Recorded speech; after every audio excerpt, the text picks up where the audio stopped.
Et dans les premières années, l'autisme, est souvent, visible très tôt, hein, à 1 an, 2 ans. Aux États-Unis, on dépiste à 6 mois.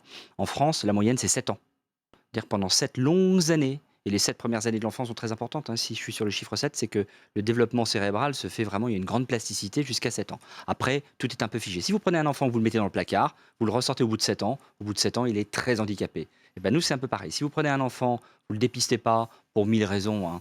Les psychanalystes parlent de nihilisme diagnostique, ils disent qu'il faut nier le diagnostic pour éviter que le diagnostic s'installe. Donc ils disent: «Il ne faut pas parler d'autisme, comme ça au moins l'enfant ne le sera jamais». C'est comme si je vous disais: «Je ne parlerai pas de diabète, comme ça l'enfant n'aura pas de diabète». C'est absurde. D'ailleurs, il y a un droit, c'est la loi Kouchner de 2002 qui dit que les gens ont le droit au diagnostic. Et avec un bon diagnostic posé, on peut avoir un bon accompagnement. Donc d'abord, le diagnostic est nié, très tardif, et ensuite, on se retrouve à l'hôpital sans diagnostic ou avec un diagnostic partiel. Et là, l'hôpital psychiatrique aujourd'hui ne propose pas, propose du soin, propose du médicament, propose de la camisole, mais propose absolument pas les méthodes recommandées par la Haute Autorité de Santé et déployées dans le monde entier. Ces méthodes qui sont bienveillantes et efficaces. Ouais, on La France est a été d'ailleurs condamnée par l'ONU qui a sorti 5 fois. récemment un communiqué pour la journée mondiale de l'autisme, appelant la France, dans un de développement durable, à cesser toute discrimination à l'égard des autistes qui sont discriminés dès le début, puisque les portes de l'école leur sont interdites. C'est-à-dire que les droits justement, on s'était rappelé fondamentaux, que 20% des enfants scolarisés, alors que c'est obligatoire, là aussi. voilà, Ouais, c'est et obligatoire. scolarisés en partie, hein, parce qu'il y a des Bien enfants qui sûr, vont 1 là, heure, on parle de mais on les enlève carcans, des... ridicules, et quand vous allez au collège, ils sont à peut-être 1 au lycée, il y en a pas du tout,